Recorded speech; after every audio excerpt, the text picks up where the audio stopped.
listening to The Starting Zone, a podcast about World of Warcraft and the people who play it. And now, here are your hosts.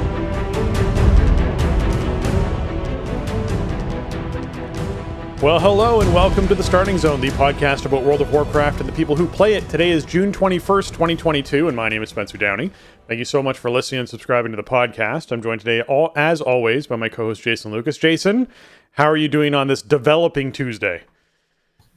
Spencer, hello. I'm not sure yet. I don't know how I'm doing.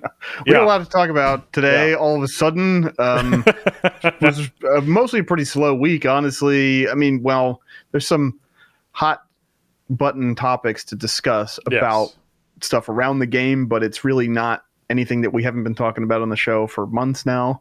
But yeah, just as we were sitting down and chatting and sort of, warming up to get the show going, we got breaking news about Dragonflight pre-sales being open and stuff like that. So, this is still kind of developing as we're going live here. Yeah, but before, as you mentioned, there's a lot of things around the game we wanted to chat about. Let's touch on ABK, and then we'll dive into all the WoW stuff. Because there was some ridiculous Activision Blizzard news this week that I feel we'd be remiss if we didn't highlight.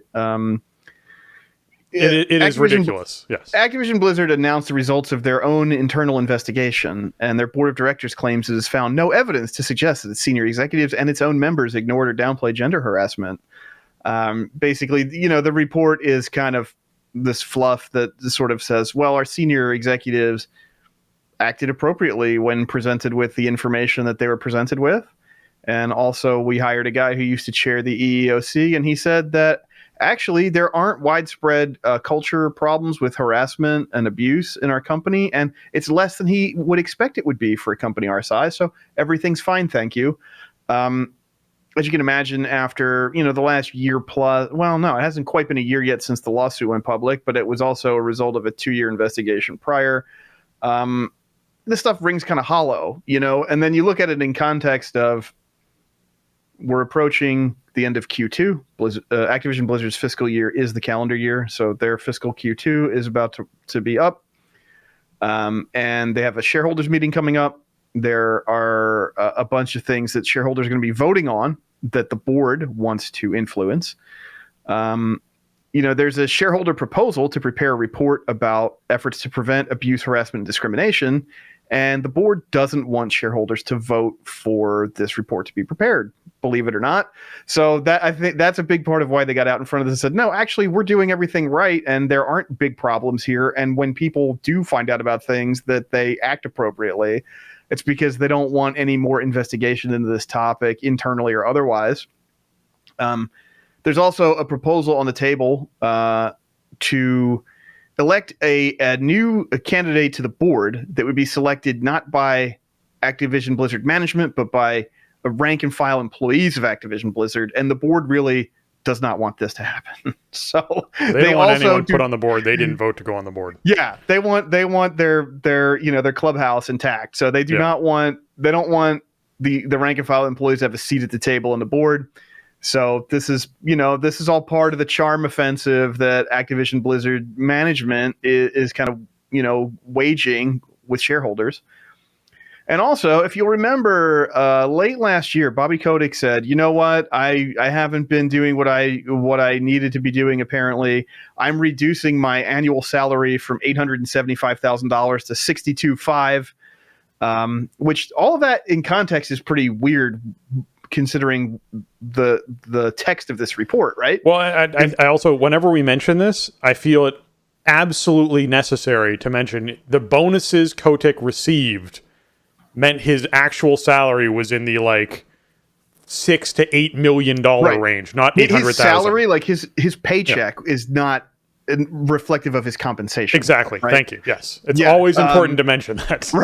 Right. So it was kind of a wonky kind of PR move in the first place, and in the context of the board saying that the company hasn't done anything wrong, it's strange that he did it at all. Right.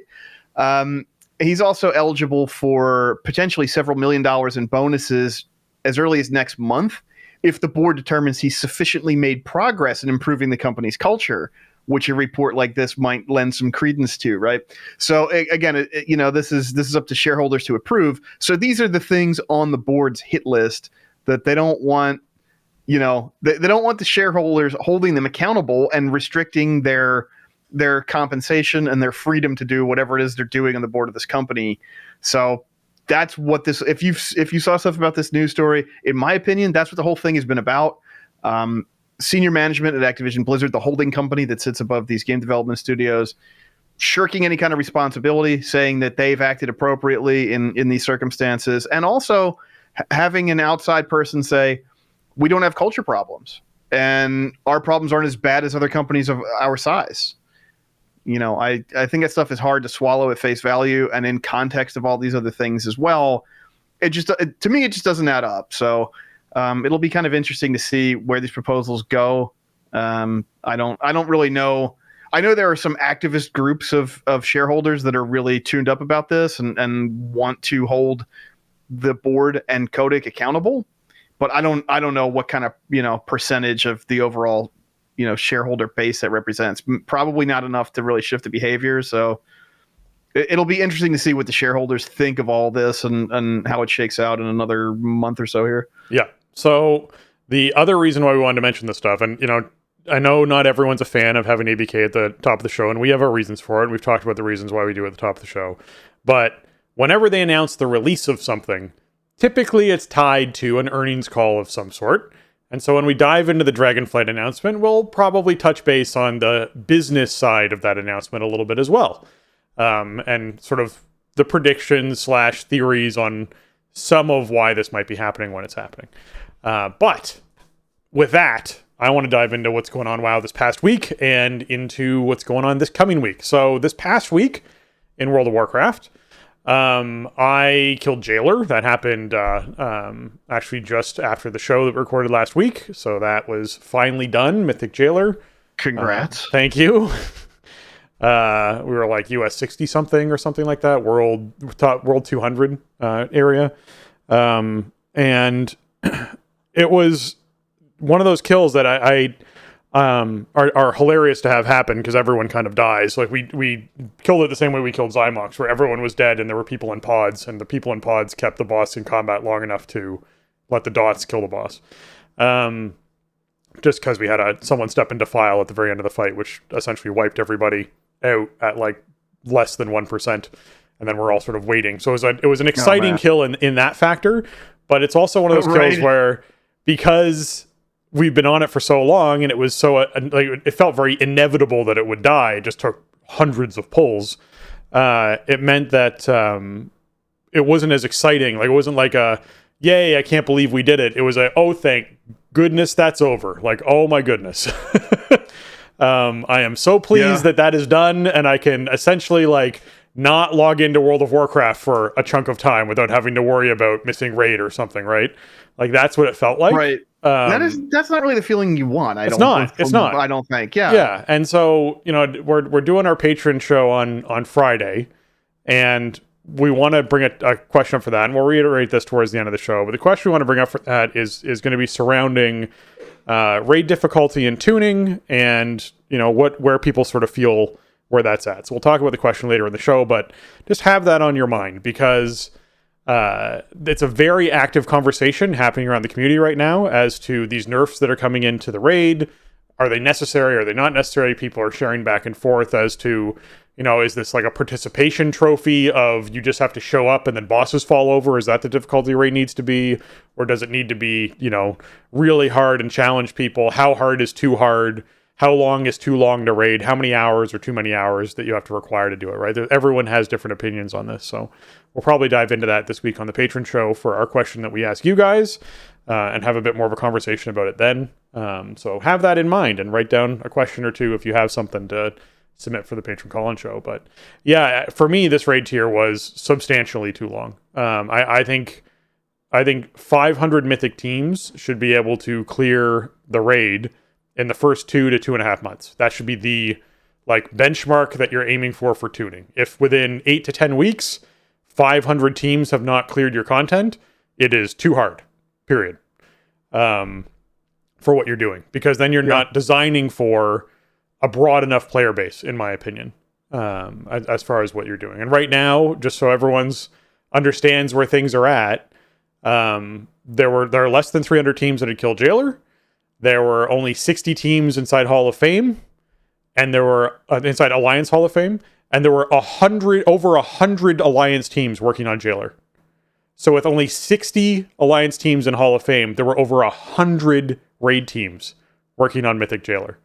So like that's like literally hitting that wall. Like that is a ridiculous wall that you're hitting. When 100 teams get backed up against that boss, that's nuts. So, you know, it's one of those cases where I expect Hall of Fame to close very quickly after these nerfs went in. I think they'll probably have Hall of Fame fill in the next couple of days, and then they'll do the announcement for, hey, it's closing on Monday. Or whatever it is for Alliance, and then they'll shut it all down. And then we won't see a Hall of Fame until potentially Dragonflight, if we even see one ever again, because there's no Hall of Fame in Season 4. And then we know that in Dragonflight, if they do bring one back, it's going to be cross-faction, so it'll probably be either region-based, where it's like Europe, North America and China. I guess it'd be Americas, it wouldn't be North America. It could be Americas and Australia, actually. Man, that's weird. That's just weird. Yeah. According to World of Warcraft, Oceania is part of North America. So yes. I want to point something out, because this just reiterates to me, and I know it's a slightly off topic, but I want to point something out, which is we cannot play on the same server as Europeans, but we can play on the same server as people in Australia. And I'm like, that. Could we just have World of Warcraft be like, I can play on a server with whoever I want to play on a server with? Can we just link the accounts? So if you're someone who played on Europe and got achievements and got mounts on Europe, and you also played on A and got achievements and got mounts on NA, you could combine those accounts into one account. Could that happen at some point, please? Because it doesn't make sense that we would play North America with Australians and have a ridiculous ping when you actually are the North American grouping up with them, or if you're the Australian grouping up with a bunch of people in NA. But you can't have North Americans group up with Europeans. I don't understand. It's just that, you know what, really what that is it's a symptom of WoW's backbone having been built in like 1999. Sure. So, yeah, I feel like that is probably like a long-term goal. I'm sure they would love it to have like just global WoW, basically, or as global as you could get it, right? Solve all these global launch discussions that happen. Yeah, like I'm sure like there's probably some desire internally for them to be able to do that, but that seems like a really ambitious tech project. So it would be awesome. And I think if you were building WoW from the ground up today, you would probably make it work that way, right? But yeah, that's something that was unthinkable in 1999 when the pieces started coming together. Yeah, anyways, that was on my mind. But yeah, so we'll see how that discussion pans out on Friday about raid balance and how much commitment we have to do to it to get everyone's opinions. Because I know we all have them, and they vary a lot based off how much we play the game. What I've learned in the last 48 hours is something that I have to reiterate to myself pretty frequently. It seems like at least once an expansion, which is people who raid at my level of Mythic and above have severe blinders on as to what the rest of the World of Warcraft community does. They very much feel like the average WoW player is someone who plays more than 20 hours a week. And you're like, that's more than a part-time job. Yeah, that's not a thing. Not a thing at all. FYI, average WoW player probably plays the game 12 hours a month. That's probably what the average WoW player does. Like, just, Yeah, I mean, 20 hours a week that's the real dedicated, regardless of what content you're doing. If you're playing 20 hours a week, you're pretty hardcore. Yeah, that's what I would expect most people to think. But apparently, that is not what a lot of people who raid Mythic believe. A lot of them believe that they are the really hardcore people, and that the slightly less hardcore people, which are the 20-hour weekers, are like the casual / normal average players. So. Right. Yeah, you sort of have to. That's all you encounter, right? You have that kind of. That's what I'm saying. If that confirmation bias, right? Like everybody that does that, so everybody must do that. If the people who you're playing adjacent to all do that, it's very hard to have a broader perspective on the community and what's happening in it. So that's part of the reason why I appreciate things like our patron Colin show and this podcast and people who reach out to our show, because I'm always reminded of the huge variety of players who play the game and how they play it, what their goals are, what their objectives are, everything like that. So like it really is something to celebrate about the game and the diversity of it. But you have to keep your eye on the fact that this exists. This broader community exists. It isn't just you and the people who play adjacent to you. It's everybody. So yeah, I'm looking forward to that chat on Friday. Outside of killing Mythic Jailer, which I didn't get any loot off of, in case anyone was curious. There's no big, surprising, exciting loot. There's no loot. We did get the 2 mounts, and the 2 mounts go out to people, and we got, one person got the pole arm for their survival hunter, got a pole arm, so he was super excited about the pole arm, which was great. That's a good rip, yep. But yeah, in general, everyone needed a break. I have my 10-year wedding anniversary coming up on the 28th. 28th is also the beta launch for Overwatch 2, is doing like a whole other new beta launch thing. And so we have a couple raiders who are content creators for that, so they're going to be off doing that.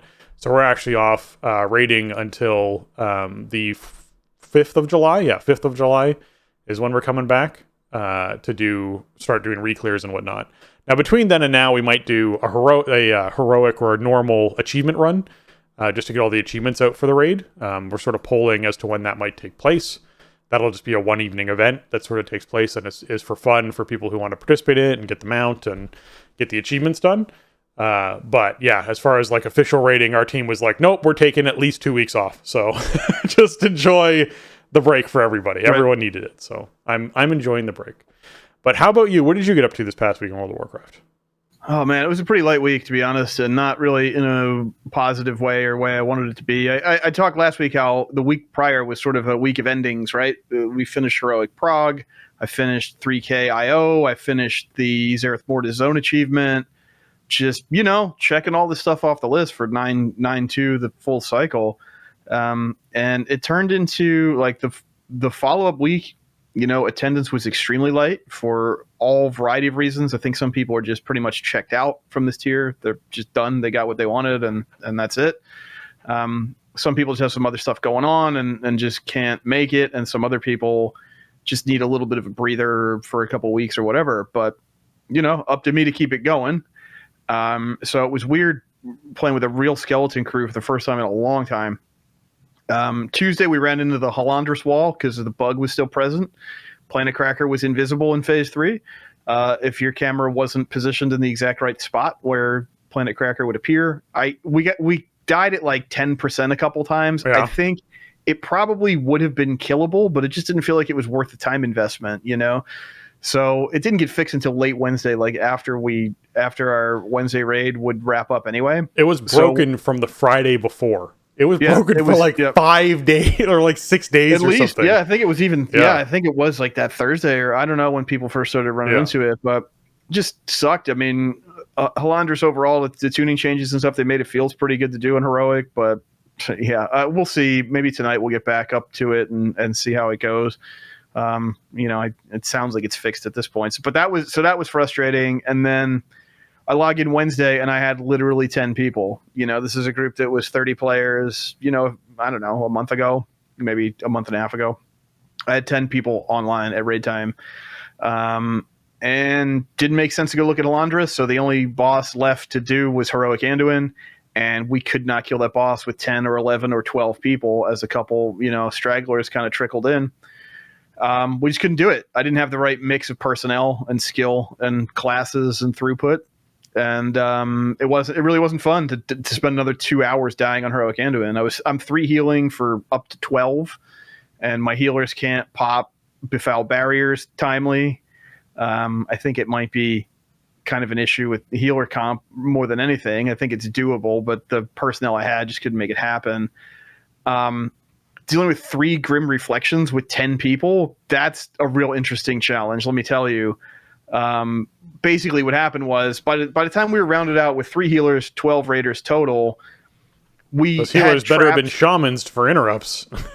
Right, yeah. We had traps and stuff. We had hunter traps and whatnot, so we could kind of work out the Grim Reflections at least, so we weren't getting feared to death. But we didn't have what we needed to push through that late overlap in Phase 2, where you get a set of Grim Reflections as the second group is rotating down into King's Morn Hungers, and then you have a Befoul barrier going off. That was just a hard wall for us with the comp that we had. So that felt like garbage, and we just made the call not to raid on Sunday, kind of late in the process. I was planning on raiding, but so many people were like, I'm not going to be around, and it's Father's Day. We have a lot of dads in the guild and stuff, so just took the night off. So we'll see. Hopefully this week fares a bit better. I think attendance is probably going to be pretty light until after the 4th of July holiday and stuff, but I have no expectations for this summer. I'm going to show up and try to run raids, and if people want to come play, then we're going to do it. And if they don't, I'm not going to sweat it. I don't care if we never kill Heroic Jailer again, if we don't kill any of these bosses again.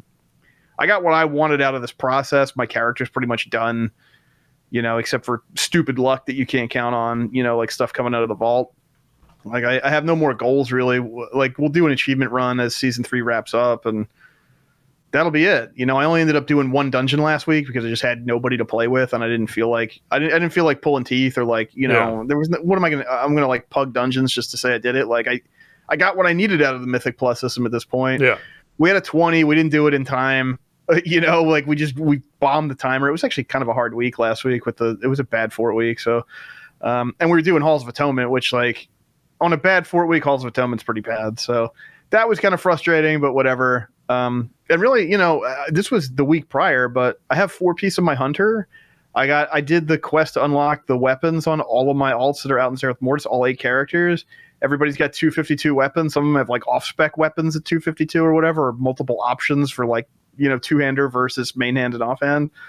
So I don't know. I'm not really tuned up to, get another tune going or something. I think I'm ready to just wind down a bit myself. It's, summertime starting up, and I don't know. I don't want to put any pressure on myself to try to squeeze some life out of this, aging content. If my friends are down, then I'm down. It'll be fun to do it. And if people don't want to do it, then I'm just going to take a step back and reprioritize stuff for now. And that's just the way it is. I mean, I don't think there's anything wrong with that, with the way kind of this game works in a modern context. They kind of throw a whole bunch of stuff at you and expect you to churn through it over the course of 3 to 9 months, somewhere in the neighborhood. And I don't know. I feel like I've just kind of done what I want to do here, and anything else is just kind of hanging out. So that's pretty much where I'm at with the 9-2 cycle. Yeah, it's for me, I'm always reinvigorated once we're done Prague. So for me, it's like I need that 2-week break if we can get it. I mean, during BFA, we just didn't. It was just like you literally went from raid tier to raid tier to raid tier, which was really kind of shitty. But with this raid tier, being able to take the break between the finishing this raid and when the next thing happens, because we don't actually know when season 4 is launching. I imagine now that we have kind of a rough estimate on Dragonflight stuff, and we know that season 4 is going to be a shorter season. It's probably most likely that my best guess for season 4 is probably like the August to September range now, as far as what we're going to be seeing. So we probably have like 6 to 8 weeks left of this current raid tier before we move into the next thing. I would say, yeah. So that to me, there's still a lot of questions. One of the questions that popped up yesterday that my raid team was asking about that hopefully we get an answer to, because I think Max actually asked it on a stream or something like that at one point, was what version of these raids are we getting with season 4? Are we getting the fully nerfed versions that exist now, or are we getting the earlier versions when they first came out? What versions of these raids are we getting? And so that's something else that we'll want to talk about on the show once we find out. My assumption is they'll be somewhat retuned. I think they're going to have to be. So I would expect a lot of tuning as this stuff approaches. Yeah, and I would hope that they start with the final version and then look at whether or not they need to tune things up versus just, as opposed to going, no, let's look at some of the earlier versions of these fights and do it. Like, one of the big questions that sort of circles back for me is, are we going to get Halandris in season 4 that is the OG Halandris, but with tuning to sort of make health totals lower and things like that? Or are we going to get the version that exists now, which is a radically different fight from that one, right? So, like, these are the questions that are interesting for season 4 when it launches, that is now seeming like it's going to happen much sooner rather than later. So we'll have to find that out down the line. But as far as my sort of play pattern goes, is we finish Prague, I take a bit of a break, and then I get reinvigorated for the game and I start craving playing the game again, and I get back into it and start doing stuff either with alts or just sort of finishing off objectives that I have. Like, I still have the ongoing objective of Paragon stuff, Covenant stuff that I want to get done, and I did just take the week off from doing that, because I basically was like, I need to just get out of WoW for a period of time. since we finished off Prague. And so I imagine either this coming week, like towards the end of this week, or during next week, I'll be much more back into the WoW cycle of doing my WoW stuff. So that'll be nice. But speaking of WoW stuff, let's jump into what's going on this week in World of Warcraft.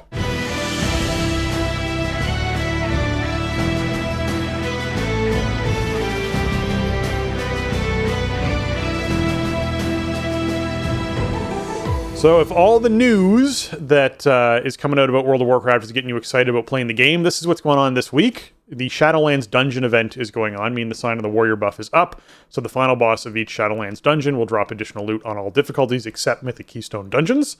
And there's a quest to complete 4 Mythic difficulty that can also be Mythic Plus difficulty dungeons, which grants you a cache of heroic Sepulchre gear. So if that's something you're looking to get, then by all means, pick up this quest before you run some dungeons this week, because that's a great little reward to get. It could even potentially be some jailer loot, and you get some higher end item level jailer loot, which would be kind of cool.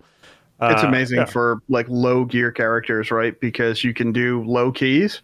You're going to get stuff that you might need that stuff anyway, right? And then it's in the Valor system, so you can pump it up as you progress a character, and then you get heroic raid loot for doing 4 of them. Like, it's really awesome for a character that's at, like, I don't know, I would say like 235 to 250-ish gear. Amazing. If you by this point in the season, if you're decked, I would optimally like to do 4 Keystone dungeons on my warrior, for example, this week, just because that means that I'm doing something I enjoy with people that I generally like to play with.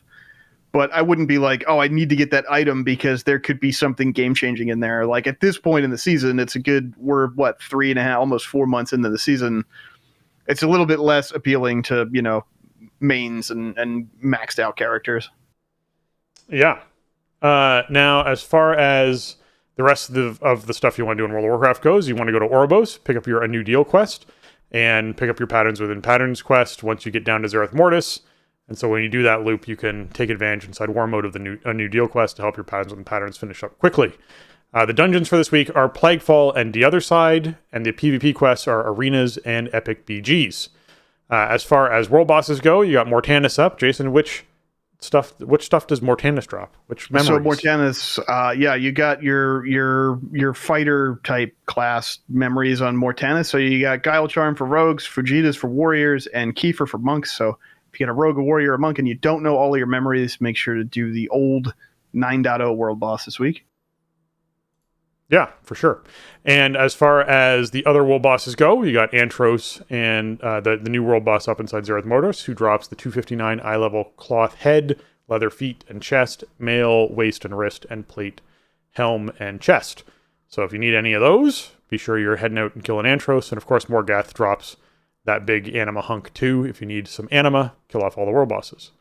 Mythic Plus affixes for the week are Tyrannical, Spiteful, and Necrotic, meaning boss enemies have more health and inflict increased damage. When slain, basically these spiteful fiends rise from the corpses of non-boss enemies and pursue random players. And Necrotic is all enemies' melee attacks apply a stacking blight that inflicts damage over time and reduces healing received. This is not the greatest of combos. Spiteful if you get hit by a Spiteful it's going to kill you anyways. If it, 2 hits basically takes out a player, so Necrotic and Spiteful don't really sync up. But Tyrannical and Spiteful are not super fun. Tyrannical and Necrotic, so I would say, are not super fun. Tyrannical means bosses have more health, they're alive longer, they hit harder. Necrotic is stacking from boss melees, especially bosses that have adds. I will quote Jason's favorite one to quote, which is Mists of Tyrannosaith. That last boss in there that summons all the little dudes who run in and eat someone alive. That person's going to get a whole bunch of necrotic stacks. And if that happens to be a tank, then the tank's getting even more necrotic stacks. You can drop them, and they are much easier to drop than they used to be by leaping away or moving away or having someone taunt off of you or using an immunity or using your Kyrian potion if you're a Kyrian player. All those things remove necrotic, which is great. But it's just something to keep in mind that it's not terrible to have Tyrannical Necrotic. It's just not great to have Tyrannical Necrotic. Spiteful Necrotic aren't really a thing because you just need to avoid the Spiteful ads. So it's not a horrendous week, if you will. It's just I dislike having Necrotic weeks because it means that healers, as a healer, you have to trust that your tank is paying attention to their stacks, which for at least the first couple dungeons, they aren't. Until they figure that out and go, oh yeah, it's necrotic. Oh yeah, right, I gotta... Yeah. It's, after they've died twice to, I literally can't heal you, you are taking 85% reduced healing. Yeah. It always takes me a good dungeon or two to stop moving out of Sanguine puddles when Sanguine weekends. So. Oh yeah. Yeah, overall, I don't know. This is a mixed bag. Tyrannical, we always have kind of the caveat about, like, Tyrannical weeks, there's probably a ceiling where the bosses are just too hard for your group to kill. Like, it's even the best groups in the world run into that at some point, right? It might be 35, but eventually they get there. Yeah. Yes, Necrotic and Tyrannical do have synergy, but really, like, Necrotic is not a big deal anymore. It has been nerfed into oblivion in terms of how fast it stacks up and how easy it is to drop. And most bosses in this expansion, they have like pretty significantly long like channel animations or some other kind of spell that they cast where they're not meleeing your tank for 5 seconds and then Necrotic's going to fall off. So you have to pay attention to it, yes, but it's not something that really needs to be micromanaged as much as it used to be with the newly reduced duration and everything like that. Like you definitely have to pay attention to it. You can't ignore it, but it's probably not going to brick your runs this week. Really, when I look at this, the big problem that I see is this week being non-fortified. You want to pull big and you want to go fast because you want to make up time in the paths between the bosses because the bosses are going to take you 3 minutes. But Spiteful is going to slow you down because, yes, it is going to prevent you from moving through the maze. It's going to prevent you from taking taxis. It's just more time you have to spend killing stuff that doesn't count towards your percentage. Even if you set it up nice, like it is so that you can just move away from it, it's still going to cost you time because you had to reposition around it. Spiteful is just obnoxious. It really is one of my least favorite affixes to deal with in this dungeon pool because it just feels like a time waster. There is no counterplay. I guess there is some counterplay because you can either choose to kill the ghosts or you can choose to like root them and run away from them. But either way, you're in combat with them. That might result in you have to wait for other things to trigger, or you need to just wait till you get out of combat so that you can drink or whatever the case may be. It just feels bad to me most weeks. So I don't know. I don't love this combo on paper, but I also don't think it's like a particularly hard combo for Tyrannical week. Like I don't look at this and go, okay, well, you really need to avoid dungeons X, Y, and Z. The only thing I would say is the same thing I say every Spiteful week is it Mists and Spires of Ascension. You have to just keep in mind that you're going to spend some extra time in those segments where you're waiting for combat to drop because stuff in the dungeon literally won't trigger if you're in combat, even if it's with a Spiteful Ghost. Yeah, no. And same thing of, if you're trying to stealth, it's just crappy with a ghost chasing you. You can't stealth. I just like that a lot. If you're trying to woe something, just make sure that you're actually in the bubble. Yeah. You got to kill all the little Spitefuls that are chasing people. All right. PvP Brawl for the week is Deep 6. This is Deep 6 is teams of 6 players fighting against each other in Warsong Gulch, Silver Shard Mines, and Temple of Kotmagu. Temple of Kotmagu is really fun with 6 people, I find. Warsong Gulch, not as much. Silver Shard Mines, not as much either. I mean, obviously there's some variation where like the flags are closer and there's less carts inside Silver Shard. But in general, I think Kotmagu is the successful one of the Deep 6 to get. So hopefully you get that if you're choosing to hop into the brawls. They are a good time, and Kotmagu is a great one to run. As far as Midsummer Fire Festival goes, it's currently live through July 5th. So if you're someone who wants to go out there and honor or extinguish the bonfires to get your burning blossoms and get all of your transmogs and queue up for your daily quest inside the capital cities, and kill off a hoon and do all those fun things, be sure that you're taking advantage of that. If you are going to be leveling up a character, grab that ribbon and do the ribbon dance for 10% increased bonus experience from killing monsters. So in all the major cities, you can hop on the ribbon. I typically do Ironforge to grab the ribbon and run around. That's like the thing that's very nostalgic for me, is grabbing it and you do like a spinning, like a whirlwind animation as you go around it. It's pretty fun. I enjoy it. But yes, there's that. And then of course the Ember Court, those Venthyr folk, they get a bonus to all the happiness of all their dudes during the Ember Court. So be sure that you are taking advantage of that if you're trying to get some achievements or get some extra rewards this week. There are cosmetics for this, and there are pets, and there are toys. As far as we know, there is nothing new. So, there's just enjoy and you catch up if you need to catch up on things. Yeah, this event just went live in North America like an hour ago as we record this. It didn't go live at reset. So if there was anything new, I couldn't see it. I don't really expect there's going to be anything new. Nothing was like data mined or anything, but sometimes they sneak little things in here and there. But yeah, one thing that was different last year was they added a whole bunch of extra daily quests, which ends up being a lot of extra burning blossoms over the course of the event, which was very nice. So hopefully that is the case again this year. I think I'm almost done with this event. I think there's like a couple items that I need, maybe even just one item that I still need from the vendor, and then I'll be all the way caught up. So I am going to do that on the Warrior. I got to get back into the game at some point this afternoon now that this is live, and do my loop and all that, do all the dailies and kill a hoon and or defeat a hoon. I don't know. Do you kill a hoon? Because a hoon just keeps coming back. So whatever. Yeah, this is actually, I think, one of the better holidays because the stuff you need to do is pretty straightforward, and it's pretty fun. I think the quests are decent that they put in front of you, and there's nothing really that takes you very far outside of playing your character for it for the most part. I mean, I guess the torch catching can be kind of obnoxious if you have a problem with that. But oh man, back in the day, that was way harder when it first came out. When that first happened, I was trying to do the torch catching in Teldrassil, and I can remember throwing the torch and like tilting my camera up to look at the sky to try and track it because the shadow wasn't accurate. Yeah. The shadow is now much more accurate than it used to be back in the day. So now it's easier. And the game's just more responsive too. So it calculates your position more frequently probably. So yeah, but I mean this is a pretty straightforward holiday where if you want to buy out cosmetics or pets or toys, you just got to go do it every day until it's done, and it's I think this is one of the lower friction holidays, and the rewards are pretty cool. They're very evocative of the summer season and like the whole concept of like the Firefest. And also the XP buff is nice. I mean, if you're leveling up, you definitely want to do that over the next couple weeks here. It's a great time to do it with that extra 10%. I mean, they squished leveling down so much, right? And they removed a lot of stuff that gave bonus XP because the whole point was leveling should be fast and smooth without bonus XP. So now when you can get some bonus XP, it's really good. This almost makes me think, even though I said I'm done with tunes, like maybe I should get that Blood Elf Paladin going in the next 2 weeks here and take advantage of this. So I can get all the new Heritage Mog that came out with 925. Yeah. This would be a good time to work on something like that because, that 10% adds up quick when there's almost no sources of bonus XP in the game anymore. Right.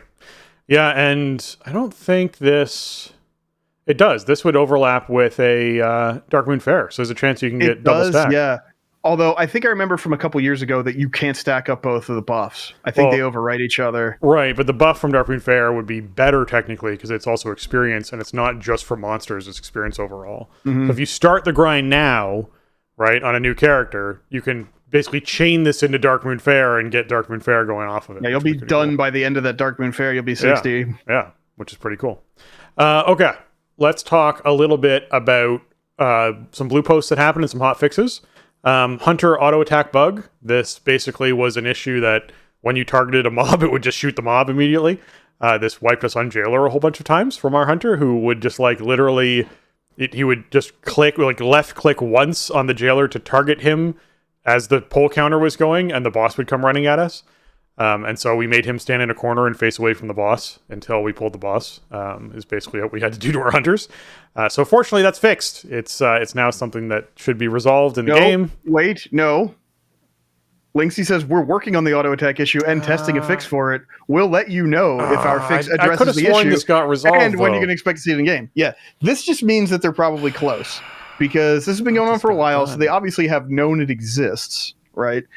What they're telling you is that a fix is imminent, but this is not in the game as of this moment. Yeah, so I could have sworn I saw something about being resolved, but I guess not. Ugh. Okay. Well, Hunters continue to sit in the corner. Somebody, sit in the corner, face the wall. That's right. What you probably saw was somebody contextualizing this post incorrectly. Probably would be my guess. Probably some headline on some aggregator said, "Hey, fix imminent for Hunter auto attack bug," which is not wrong but not accurate, and you're and internalizing that as they fixed the hunter bug is understandable, but yeah.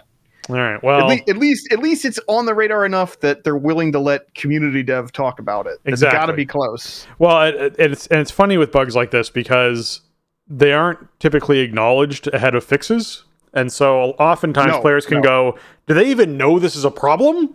And it's like, well, at least in this case, they're acknowledging we know it's a problem, and hopefully it's fixed soon. So, right, yeah. Normally, like if the fix isn't on the horizon, they're not talking about this stuff. Yeah.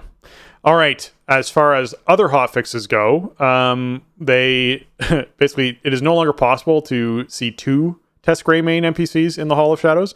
That's nice, you know.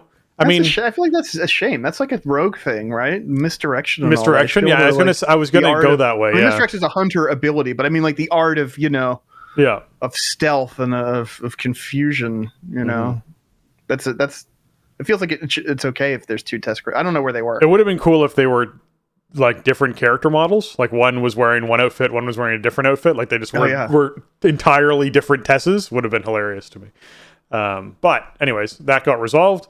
Okay, and then like the raid tuning, and now the raid tuning was something that I've been talking about on stream for those who've been tuning into our prog, that I thought last reset was actually when we were going to see the substantial next pass of nerf stuff, and it wasn't. It's this reset when all that's happening, but they started announcing it all on Wednesday last week, and then they announced more on Friday, and then they've announced more yesterday, and it's just basically they went in and decided, okay, if we're I guess the decision was made of if we're launching Dragonflight this year, then we have to get season 4 out the door, and if we have to get season 4 out the door, then we need teams to start not being stuck on prog now that we are 15 weeks is where we're at now, I think, on this raid. Something like that. Yeah. It might be 17 weeks. That might be 17 weeks.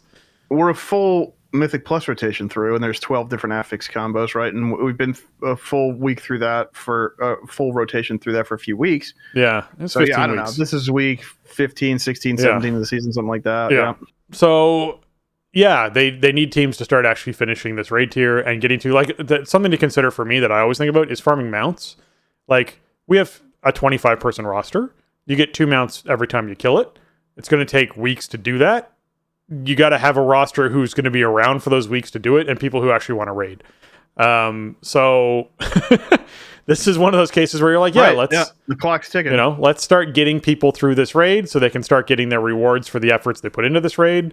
At this point, anyone who's working on Jailer has earned that Jailer kill because they spent the time in the raid getting to Jailer, which means they've probably spent at least several hundred pulls on a few bosses inside of this raid, which is more than any of the previous raids have had combined, which is a little ridiculous. So, okay.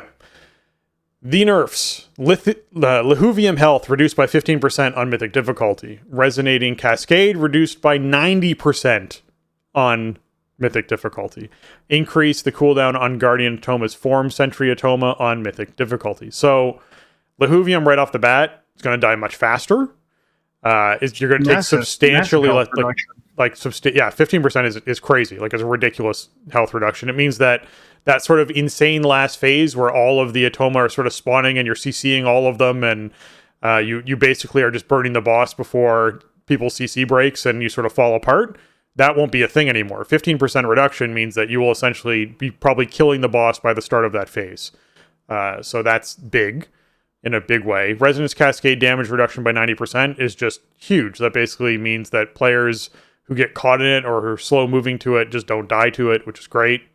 They increase the cooldown of Guardian Toma's Form Sentry, which means that the period that the DPS check for actually killing these Atoma before they spawn is now substantially reduced. So you now actually are able to, essentially not like we were using when we killed it ages ago. We were using pots and like saving convokes from druids and etc. to make sure that we were killing these things in time, and some of them were really close, and it was causing wipes sometimes. So increasing that cooldown does mean that DPS check isn't as severe, which also means those DPS cooldowns might not be needed there, which means you can actually use them more efficiently throughout the fight, and they can do more damage throughout the fight, which means the whole fight gets easier as well. So by not having to hold the DPS cooldown specifically for that, or hold a potion or whatever it is, you can use it at a more optimal time. And so that'll then also make the fight easier. All right, Halandris. They fixed an issue causing Planet Cracker beams to be invisible. Jason, thanks you. You don't say. Yeah, they fixed an issue that could cause volatile charge to not display. Again, this is for people who are doing Mythic. They thank you. Aftershock damage reduced by 75% on Mythic difficulty. This is people who stand in the circle after the missiles land. This basically means that if you, for movement purposes to live, need to run across one of these Aftershock circles, you probably can and be fine. 75% reduced damage on these is huge. It means you can probably take a hit of this and drop to like half health and still be okay.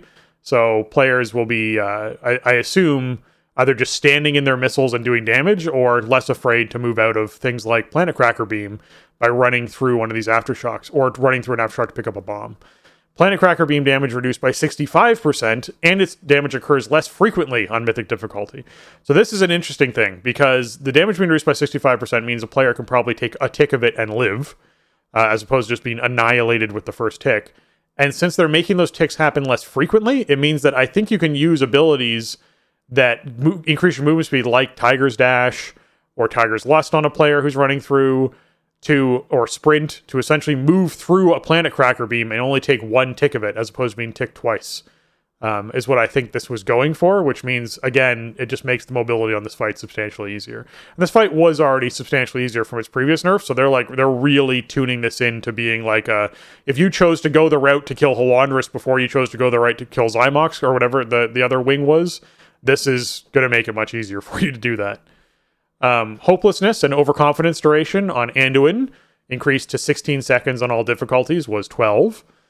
This is, again, even more time to run around and find your partner, 4 additional seconds. Blasphemy will no longer trigger when coming in contact with an unmarked player at a Mythic raid.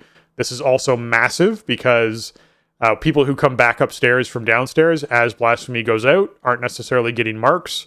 And it means that what previously had to happen is they had to just not move and stay as rigid and still as they could as everyone else went around and found their partners. Now they can run around and do whatever they want, because colliding with them doesn't one-shot people, if that's what you want to do. So you don't have to worry about that anymore in Mythic. The tooltip's not going to reflect this, though, so just keep that in mind. They're going to update that later. March of the Dam damage reduced by 75%. This is during the intermission when the marchers walk across. Getting tagged by one of these previously was almost a one-shot on Mythic almost 100% of the time, unless you were a tank or something like that. So this 75% means you can essentially, if you have to step through one, you can step through one. If I'm casting Tranquility, I can just plant and cast Tranquility and let the march walk over me, and I'll probably be fine. So that's a substantial reduction in damage. Soul Explosion damage and travel time reduced by 30% on all difficulties. Banished Soul cast time increased to 16 seconds from 12 seconds on Mythic. This is also big. Necrotic damage cast time increased by 30% on... necrotic detonation cast time increased by 30% on Mythic difficulty. This is the explosion from the big ad inside of the intermission phase. So this is big to allow players to actually get the DPS to kill that ad. So that's big. Yeah, overall, huge nerfs to Anduin again. It's pretty crazy to see another pass, but they're trying to usher teams through this, and this is part of what's sparking all of these discussions online about how difficult should Mythic actually be. And the answer, in my opinion, is not so difficult that it's taking teams 4 months to clear Mythic. That shouldn't be a thing. Yeah. So. I mean, this raid just came in too hot on almost every level. Yeah. I still think Heroic Sepulchre needs more substantial nerfs than it's gotten in order for it to be something players want to do this summer, right, and into the end of the year as part of the rotation. Like, these fights are too punishing. And like, for example, just for my group, which is not like all-star amazing players, but some pretty good players and experienced players, a lot of seat time on Anduin, ahead of the curve raiders, right? We remove some personnel from the equation. We're playing with a smaller team than we're used to, and suddenly this is a boss we cannot kill. And like, these changes aren't not going to affect that. They're nice, but it's not the heart of the problem with this fight. The amount of tuning we've seen to Anduin Rin is just absurd. Like, I cannot remember a boss that has had this many changes that are this substantial, this frequently over the course of the tier it existed in. And yeah. I still think it's a cool fight for whatever reason. Like, I think the design of the fight is so strong that I can't get mad about any of that. I wish the tuning was better, and I wish it scaled a bit differently with group size. And I mean, these are good changes, but they're eye-opening. Like, you're reducing the damage of abilities by 75%. You know, you're increasing the duration of the window of time you have to do a mechanic by a factor of like 1/3. I mean, hopelessness and overconfidence used to be 8 seconds, and now there's 16. Yeah, you know, like this is the amount of changes that we've made to the way this fight plays out. 30% damage reductions to some other abilities and cast times and movement speed on missiles. Like, I don't know, man. I think they still have more work to do with this fight overall. I mean, it's tough. This is a hard raid.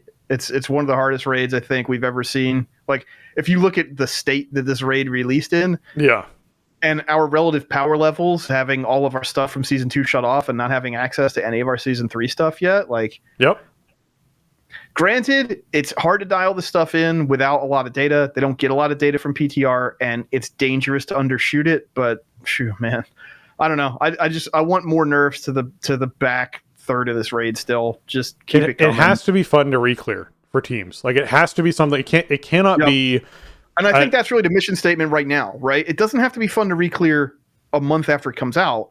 But now we're into almost 4 months. We're into the summer months. We're into the very tail end of this expansion. You want my money for Dragonflight now? Yeah, like, you want people to show up and kill the bosses? Like, you got to meet us halfway at this point. Yeah, you cannot have a raid full of Fate Scribes where people are just like, I don't want to do this boss. Like, that's essentially what was happening with Fate Scribe all throughout that raid tier. Was everyone's just going, I don't want, like, can we just skip this? We just not do this boss. And currently, I feel like Sepulchre has at least 3 bosses that are that. Where it's like, I don't really feel like I want to do this boss. Can we just skip this boss? And you're like, you can't have a raid tier like that. People have to want to be in it. I think even having one of those bosses is risky. So yeah, they need to address that.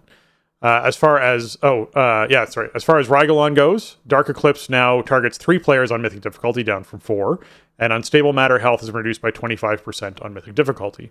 Now for the Jailer nerfs. Now, these were the ones that really sparked controversy because this is the last boss of the tier, and as much I really do feel like it has become very clear that this was initially supposed to be 2 raids, and that Anduin was supposed to be a last boss, which is why Anduin's gotten so much attention. Because he was designed as a last boss. And I think Halandris was supposed to be a penultimate boss, which is why Halandris got so many changes, because it was supposed to be the second to last boss of a raid tier. It feels so conspiratorial when we say that. We don't normally get into these weird, like, trying to read the tea leaves stuff with the way they make the game. We just take it for what it is in the show typically. But, like, it's so clear. There's just no way to talk about this raid without that coming out, because like, the more context we have, the longer we play in this raid, the more changes we see to it. It seems obvious that bosses like Halandris and Anduin are so complex that they seem to be designed as, the end of a raid. And then you certainly don't have much of a ramp down. Like, Lords of Dread and Rygalon are less complex than those 2 fights to some degree, but then they're still difficult fights. And then the Jailer is obviously a very complex fight as well. So, I don't know. I feel a bit weird harping on that all the time because we really don't know. But I don't know how else I'm supposed to process the information as a player, right? I'm aware of, like, the state of the world that this version of the game was developed in. I've played all the content and I've followed all the changes to it, and, like, I don't know how else I'm supposed to feel about it. Yeah. So Jailer nerfs. All right. Jailer's melee damage reduced by 25% on all difficulties. Wow. Like, his straight up melee hit. And to be clear, he melees for 150,000 damage on Mythic difficulty, which means if you don't have something up reducing that damage, you die, regardless of, whether a tank and a really geared tank or whatever it is. So 25% is a huge amount of damage to take off of this boss. That is way less damage per swing for the duration of the fight, right? Yeah. The boss almost always swinging. Yeah. Torment damage reduced by 30% on all difficulties. This is unavoidable damage. This is damage that hits the entire raid. Everyone gets a circle. Everyone spreads out. They all take damage when the circle pops, and then they all, in later phases, avoid the circle that's left on the floor. 30% reduced damage. That's just across the whole raid, right? That's huge. Unholy Eruption damage reduced by 30% on all difficulties. Static damage that hits the raid. FYI, again, reduced 30%. Rune of Compulsion Absorb Shield reduced by 30% on all difficulties. And this is on top of previous reductions to Rune of Compulsion that's happened out there. So now this shield was, I think, 185,000 hit points on Mythic. It's now going to be 30% lower than that, which means people are going to be broken out of these MCs, the mind controls, and they get even faster, which means that they're going to be back doing damage faster, which means that the whole boss gets easier. Like, it's a chain effect of these things happening. So, like, huge. It allows people more time. A lot of compulsions happen right before other mechanics that require players to do things. So this then allows players to be better set up for those other mechanics, is the other thing that makes this easier. Chainbreaker now targets 3 allies on Mythic difficulty as opposed to 4. This is essentially a 25% damage reduction in Chainbreaker, because every time a chain breaks, your raid takes AoE damage. So by having one less person at targets, you take 25% reduced damage from this. And you have one less person who has to pay attention to something that's going on. The other thing they fixed with Chains of Anguish, which is part of the Chainbreaker ability, is there was a really weird bug where if someone was linked to them and they moved out of range of the primary target first, then other people would get yanked to the primary target, and you'd end up essentially wiping because the chains just weren't working properly. They weren't breaking the way they were supposed to, and the tank who was trying to break them was just dragging everyone else around with them. It was very weird. So they also resolved that bug, which is good. The Incarnation of Torment health reduced by 20%. These weren't super hard to kill to begin with, but this just makes that phase 3 even easier inside that fight. Diverted Life Energy Shield reduced by 75% on Mythic. So this is essentially the 3 to 5% health nerf that I thought was going to happen. I thought the only change to Jailer was going to be a 5% health nerf last week when they were going through stuff. I was like, they're going to take 5% health off. All these teams that are backed up, wiping inside the last phase, are going to suddenly push the earlier phases faster, get in the last phase at a better point, kill the boss, because we have so many people wiping at, right around 5% or sub 5%. Nope. Here's 75% reduce on this Diverted Life Shield. This is a shield that goes up on Jailer as he enters phase 4, which means that you break that shield faster and you're able to push his health lower at the start of that phase. So essentially it's a health nerf to Jailer, which means that that's sort of what we were looking at. And then, yeah, that's our Jailer changes. So like just massive sweeping changes to make this boss more accessible. I bet he feels, for teams who are still progging him, who walk in tonight to kill this boss, I bet he feels dramatically different. I bet you could bring one less healer to this fight, because the 30% reductions on all this damage, I really do think you can bring one less healer, which means you bring one more DPS. His health's already reduced. You have one more DPS. All the shields are breaking sooner, so you have even more DPS from that. Like, holy man, this boss is going to fall over fast for those teams. It's going to be a joke for those teams who are working on them. Now, the important factor is, this is where Jailer should be at this state, in my opinion, at this state of progression. The teams who are backed up on him right now and have been wiping to him should have killed this boss a month ago, because that's how difficulty the rest of the raid should have been set to. They should have been getting to Jailer sooner, and they should have been killing Jailer a month ago, as opposed to spending 300 wipes on Halandris and 300 wipes on Anduin and 300 wipes on Rygalon or whatever it was for these teams. Everyone's sort of different in what their progression was. I think it took us 280 or something to kill Halandris, then it took us 260 to kill Anduin. It took us like 150 or something, or 130 to kill Rygalon. It really is different for every team, but in general, these teams are getting backed up on these 200 plus pull bosses, and you're hitting Jailer, and Jailer could be 300 to 400 for some teams, so, or over 400 for some teams. So like this is one of those cases where, we're so far out. The state at where these teams should be killing these bosses should have been a month ago. And so these changes make sense to me, because everyone else who was not playing at their level should now be able to get to and kill this boss, which I think makes perfect sense to me. So it's very odd. It's very odd it took so long for these nerfs, but how dramatic these nerfs are emphasizes that Blizzard's not happy with the tuning of this raid, and is not happy with, most importantly, how many teams have killed these bosses, particularly on Mythic. Like, not happy at all. I mean, when you see, an ability's effectiveness being reduced by 75%, like what are we doing here? How did this end up like this for so long? Like, you're effectively removing that ability from the game almost at that point, at least basically, from what teams are used to. It's just, I don't know. The big thing here is that they have kept their finger on the button throughout this whole process. Like this raid has been nerfed early and often, It's been nerfed with, substantial changes to many fights, and I think it was necessary. I don't think that this content would be playable or have any kind of legs where people were going to want to keep coming back and trying again or re-clearing or whatever. Right. If they didn't, because it really hasn't been pleasant. And it's a shame because I think there are cool fight designs in this raid.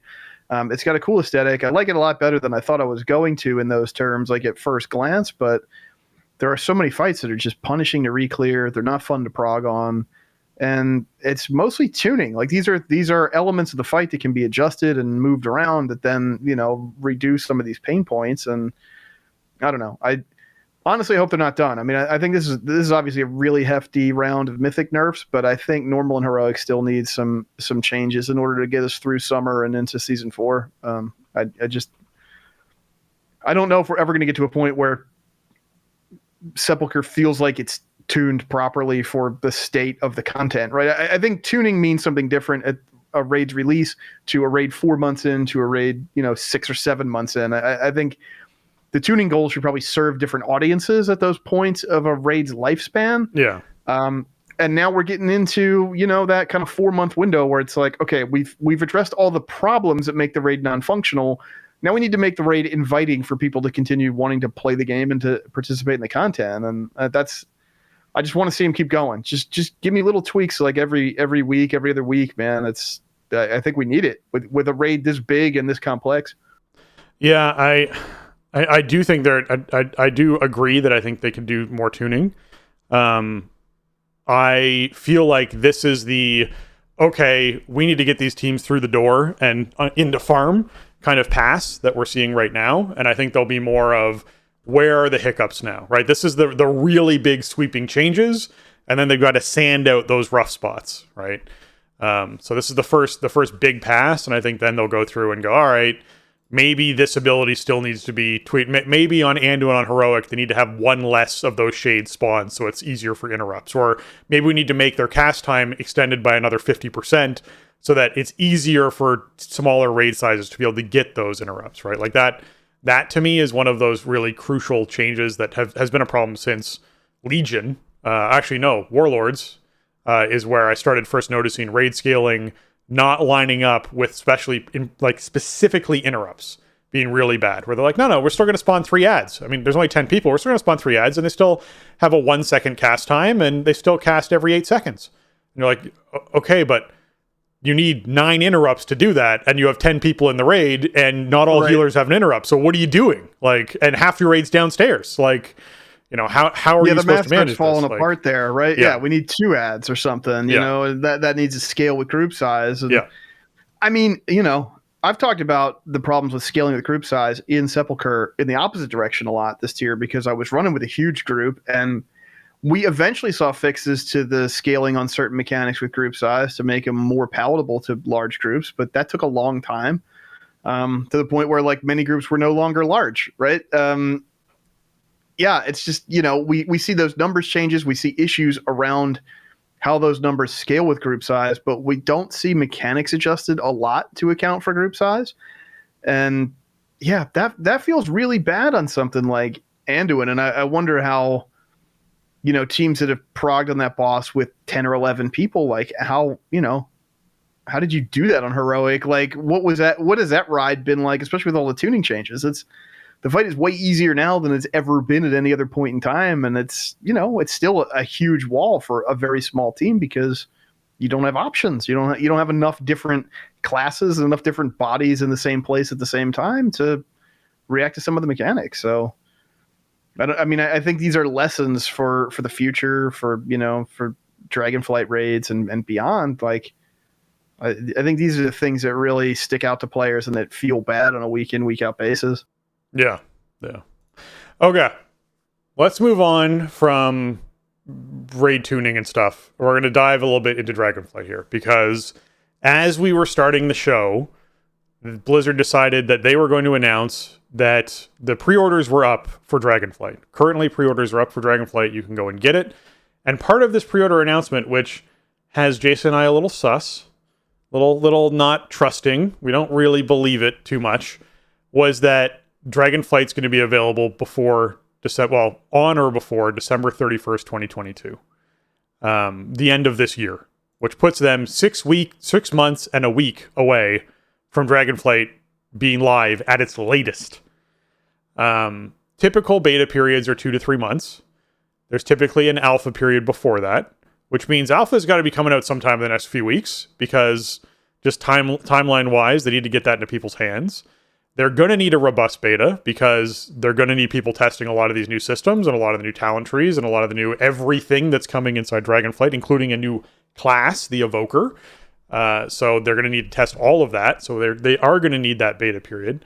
So everything's kind of like, it felt like everything went from, okay, you know what, we're going to see this like January, February, next year, to no, it's happening this year before December 31st, which means like everything just went to 11 for me when I heard this news. I was like, oh my goodness, this is crunch time now. Like now we are like entering that final 6-month crunch for this team to get this expansion out the door, which feels very strange. And as we sort of mentioned earlier in the show, it also means season 4 is probably coming pretty soon.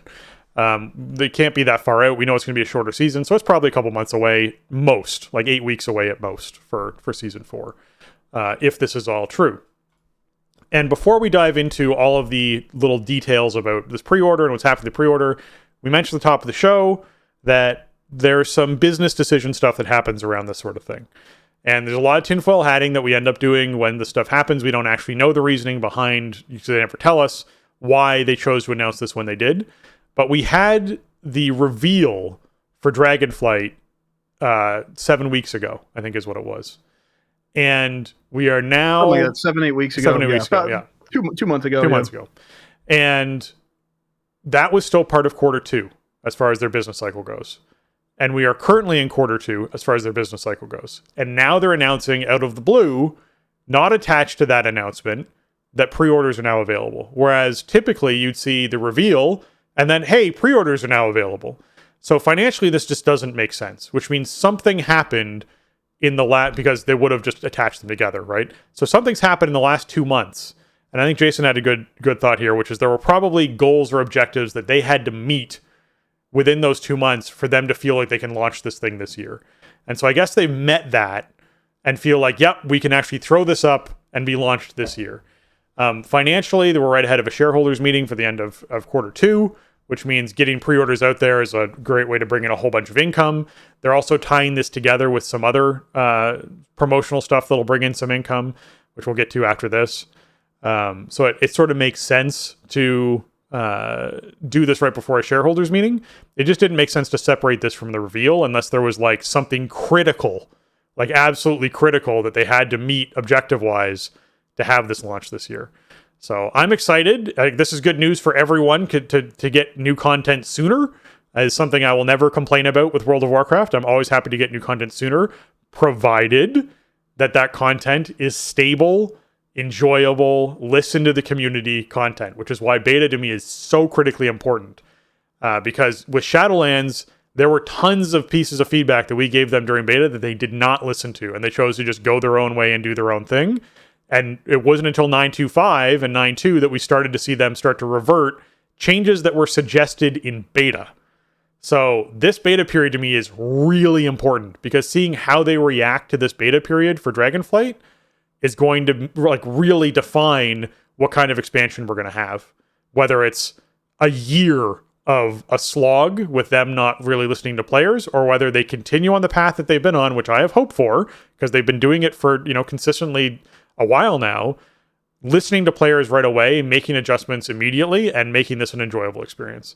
So I am overall a little skeptical of this December 31st date. With Shadowlands, for example, they pushed that date. They basically put up pre-orders, said, yep, you can buy it now. They collected all the money, went, oops, we actually are going to need a few more months. We're going to delay this. Here's the reasoning. If you want your money back, you can, we'll give you your money back. That's fine. But if you still want to pre-order it and keep your pre-order, that's fine too. And essentially, we're able to put up this date, this date as a, yep, this is what our objective is. Oops, we didn't meet our objective. Well, that's okay, because how many people are actually going to refund their pre-orders and then release 2 months later, which is something that we could see inside this situation as well, which is a way to get the money in for the shareholders meeting. So we'll see how this pans out. A lot of that's tinfoil hat. I know I don't like to go into it too much on the show, but that's the way it landed for me when this announcement first came out. excitement and skepticism. Yeah, I mean, it's obviously a step on the way to Dragonflight coming out, right? But I don't know, man. There's just something just doesn't add up here with the timing. I mean, if we're playing this before 2022 is out, awesome. And I don't have any big concerns that like, oh, well, it's not going to be finished, because World of Warcraft is never finished, and anything they put in the game always gets changed, and it always needs to be updated and retuned. And I mean, that's the game we've been playing since 2004. I do think like Dragonflight seems to be lower complexity overall, right? You're not going to have like this Covenant thing to crack. And like, oh my god. Yeah, I mean, none Conduits, of that stuff is covenants. Yep. You have all the features, different classes. Torghast, Oh, yep. Yeah. Yeah, none of that stuff is going to exist. Like, obviously, crafting's getting a big overhaul, which may be some comparable or maybe even more complex than the crafting system that came in with Shadowlands. But just overall, there's going to be less to do in the game, right? And I'm not saying that in a bad way, because I think the stuff they've put in the game to do in Shadowlands and in BFA wasn't really good, and it wasn't received well. Island expeditions, Warfront instances. The whole Covenant system and Torghast, this was a lot of stuff to do that they had to build, and they had to get it online, they had to get it working, and they had to like QA it and balance it to some degree so it was functional and then people could understand what they were supposed to do. None of it went over big. That had to be a lot of developer time to get these things stood up and functioning, and then the players don't respond to it. Dragonflight's not going to have that kind of stuff. So there's going to be less stuff to do overall in the game, which should streamline it in terms of development up to release. So I don't have any big concerns that like it's impossible for them to polish this thing up and get it out the door before the end of the year. But the trajectory it's been on is very strange, because we haven't heard much about it at all in the last 2 months. The reveal was this fiscal quarter, but then they didn't turn pre-orders on at the time they announced it, which they have done traditionally for many years and many expansions now. Yeah. So that was weird.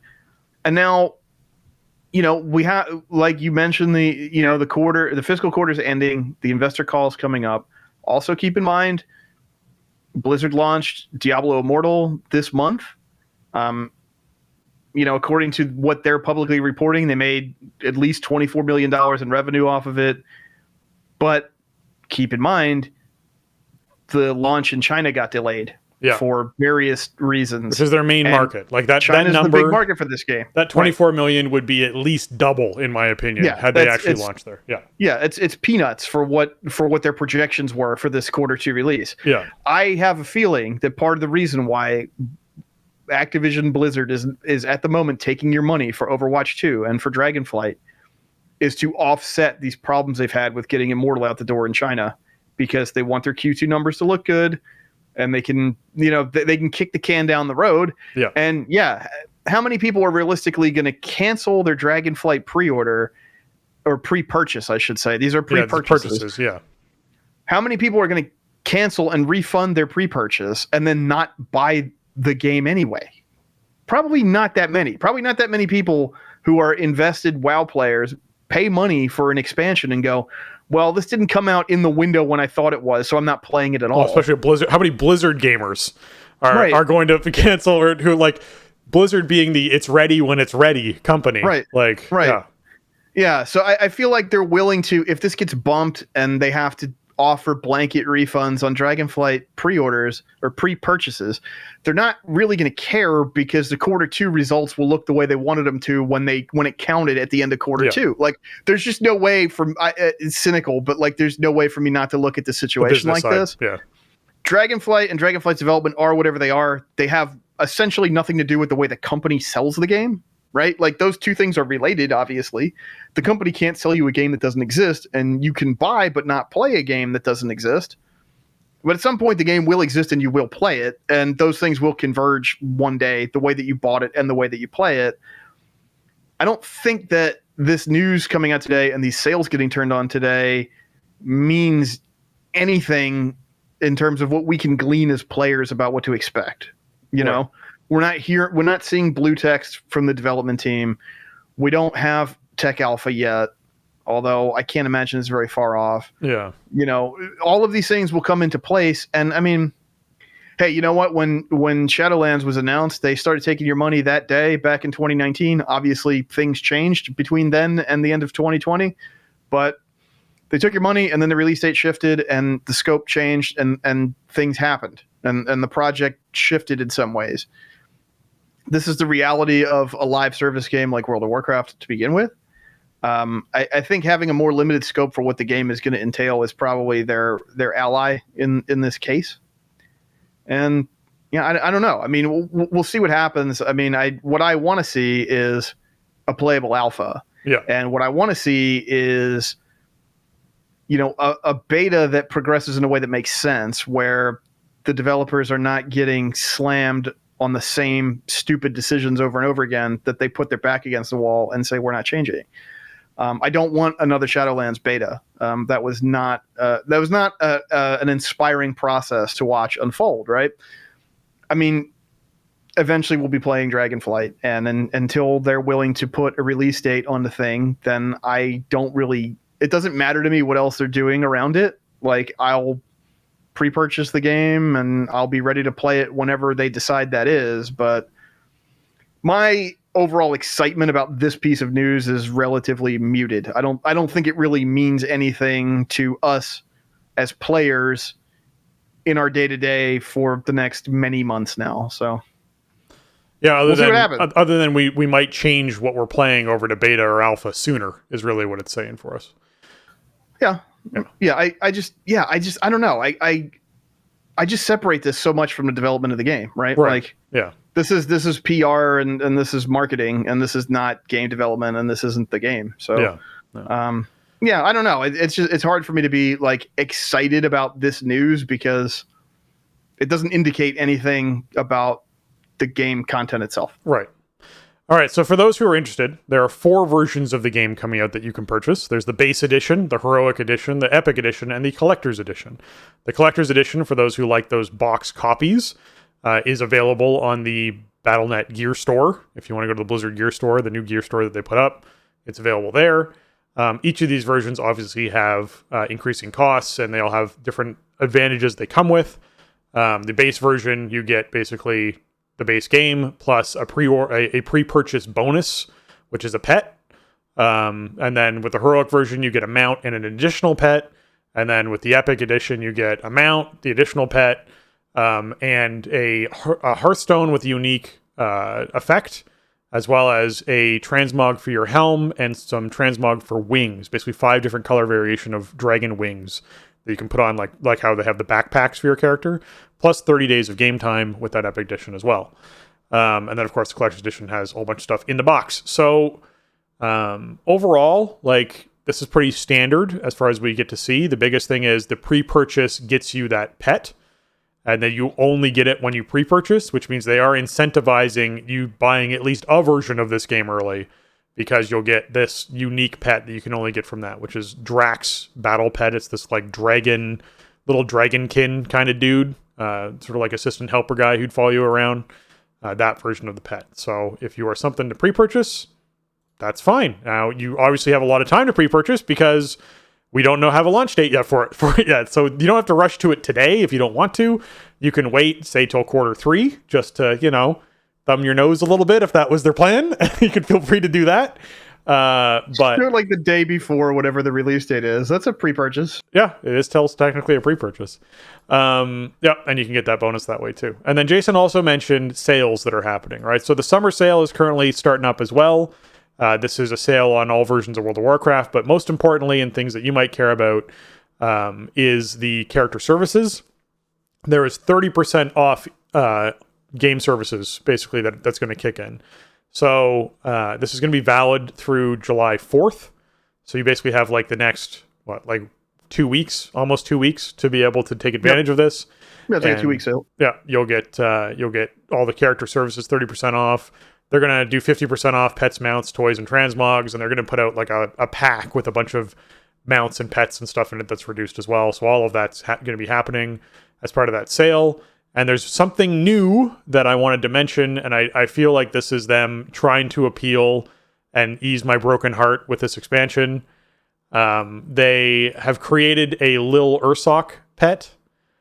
which basically is Ursoc when he was a cub roaming in Grizzly Hills. It's adorable and amazing. And, I'm someone who doesn't have an issue with buying stuff off the store. But I feel like this is them trying to apologize for what they did to Ursoc in this expansion. Because I love Ursoc, and I am still upset about what they did to Ursoc in this expansion. So, yeah, that's on my wish list. That'll be up there for me to look at picking up. That's $10. But Ursoc coming back. Yeah. I don't know. Sort of, no. in a way. Well, I guess they're even the description refers to Ursoc in the past tense. In the past tense, yeah, that's not a good sign, probably. But, before Ursoc became, and you're like, oh, okay, well, fine. Yeah, Ursoc was well, no, because it's just saying this the cub. It's just like a time shunted Earth. This is actually it's a time Ursoc. thing. Yeah, It's the Warlords of Draenor Ursoc is what we're getting. this is we'll have to fight the Bronze Dragonflight at some point. Right? So yep. There you go. There's the pet. Yeah, okay. So like they did that, but that's on my list too. So anyways, what you sort of you could sort of start to see the picture that Jason and I were talking about of like all this stuff happens right before the Q2 shareholders meeting. Like, yeah, they're trying to boost those sales, and that's where the Diablo Immortal like theory crafting kind of came in. All the tinfoil hat stuff comes in. The important thing is if you're someone who's excited about Dragonflight, that's amazing, because guess what? It's coming sooner than we expected, most likely. And it's going to be rad, and it's going to be cool, and there's so many things to be pumped about. If you want to pre-order this right away, go for it. That's awesome. If you're someone who wants to swap factions or change your character, there's a sale going on. Like, there's lots of things to be excited about if you're someone who's interested in these things. We just wanted to highlight, because we felt like we couldn't look at this, given the current state of Blizzard as a company, and not look at this from a business perspective on the show, at least this one time. And then be excited about it later. Yay! I can't be like that. I'm sorry. It's maybe it's the damage from 2021. It just is what it is. I mean, they don't sell this game in a vacuum. You can't separate it from this stuff. So yeah. Anyways, let's move on and play a quick center for our patrons, and we'll be right back. Hi everyone. I'd like to take a moment to thank our patrons. They contribute a ton to our show and help us to improve on the content we create. Today I'm giving a special shout out to Arajian, Celian, Infark, Kapawi, Mibble the Mighty, Nick, and Shorel. Thank you! This sounder is for you.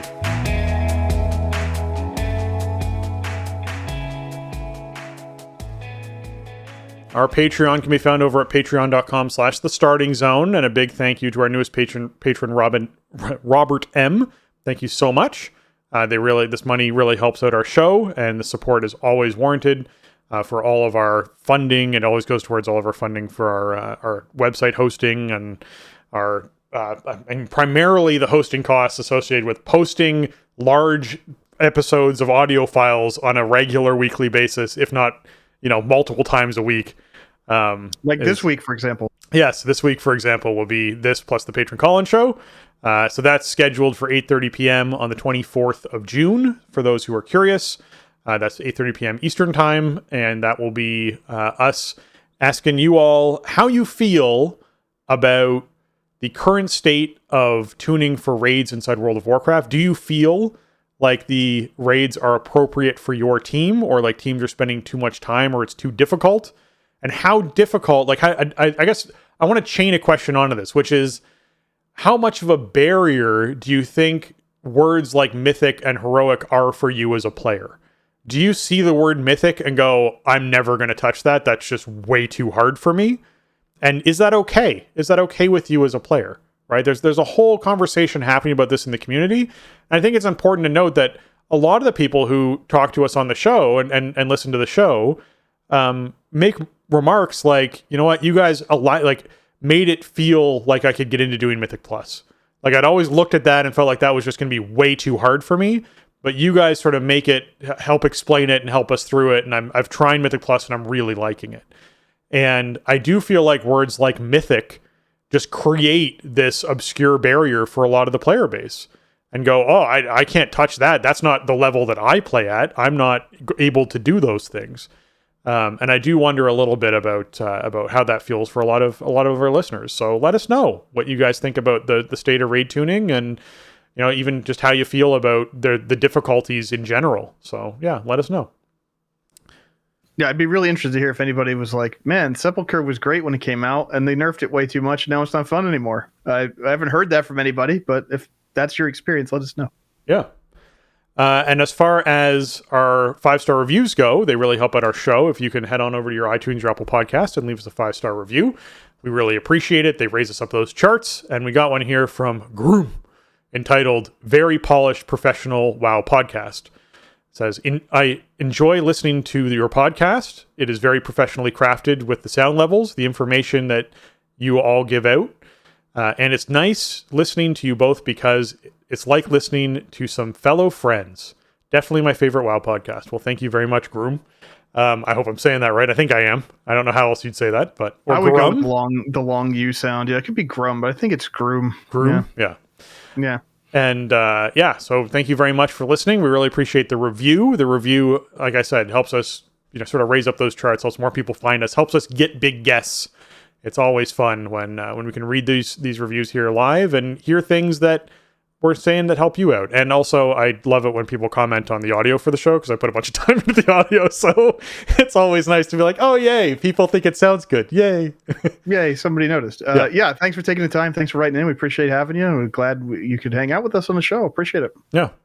That's going to wrap up episode 525 of The Starting Zone. If you want to check out show notes for this episode or leave us a comment on the show, you can go over to thestartingzone.com, the official website for the Starting Zone podcast, where I have links to all the things that we talked about in the show. So if you're like, hey, they said something on episode 515 that I was interested in, and I can't remember where that post is, or I want to see that blue post, or I want to see that whatever it was, you can find it in our show notes. You could go. It's like having an archive. I often am like, when did the nerf come in for such? And we literally have notes for all of it. I can go and find when the nerf or the thing released or the announcement happened, whatever it was. I can go back and find in our show notes, which I find really helpful. If you want to contact the show, leave us your feedback or ask a question, you can email us at thestartingzone@gmail.com or reach out to us on Twitter, or you can join our Discord over at thestartingzone.com/Discord and hop in there and have some chat with us or promote your raid team, whatever it is you're looking to do. I know there's people out there right now there was someone today asking about whether or not anyone was starting up a community on Classic in Wrath that was on a new server, one of the new servers where they couldn't carry stuff over, and they were trying to find people who were like-minded looking to do that. So that's the type of stuff that happens in our Discord. So feel free to hop in over there and chat with people there. If you want to get your hands on some TSE gear, you can find that over at TeePublic. That's teepublic.com/stores/thestartingzone. And you can check out all the designs on shirts and mugs and stickers and all that fun stuff. And Jason, if folks are trying to find you on the internet, where can they find you? Best place to find me is always over on Twitter. You can find me over there at Shieldwald. And you can also find me streaming WoW over on twitch.tv/Shieldwald. I don't know what the stream schedule is going to look like. I don't know if I'm going to stream tonight or not. I mean, normally I would stream raid nights, Tuesdays, Wednesdays, Sundays. It's going to be another short week for me on the raid standpoint. So I don't know. I might take another week off. We'll be back at it at some point. But yeah, check out the Twitter and the Twitch, and I'll see you over there at some point. Yeah. If you're trying to find me, you can find me on Twitter at Spencer_Downey, or you can find me on Twitch at twitch.tv/SpencerHD. I was streaming every single night of Prague for the past few bosses. I am now taking a break from streaming every single night of Prague. In my off time right now, I'm primarily actually playing Ark, is what I'm currently playing. It was up for free on the Steam store for like 2 weeks. And so I picked that up, and I had a friend, actually Josh Allen, the Devilore, started his own little server for it. And so he has him and some of his friends are all playing Ark together. So I'm over there with them, and we're having a pretty good time taming dinosaurs and building big bases and riding dinosaurs around and all sorts of silliness with that. So I might start streaming that in a little bit. Once I sort of feel like I want to return to the being in the spotlight, if you will. After streaming so much for rating. So I was streaming 5 nights a week. So I'm good taking a little bit of a break and then getting back into it again and seeing what we do. And if we do the achievement run, I will, in the next week or whatever, I'll be sure to throw up a tweet or whatever for when that's happening. And you guys can tune in and watch the achievement run happen, which will be a lot of silliness and jokes. And you'll watch a bunch of Mythic Raiders on normal try and figure out how to not kill the boss before they do the thing that gives us the achievement. That's really what achievement runs tend to be about, is like, don't stop damage, no one touch the boss, we're just going to kill it before we do the thing. So yeah, you gotta hope that it does the animation enough times that you can finish the achievement before it dies or whatever. Yeah, it gets pretty weird, especially late in a tier. Yeah. But with that, for Jason and myself, we want to say thanks for listening, and jobs done.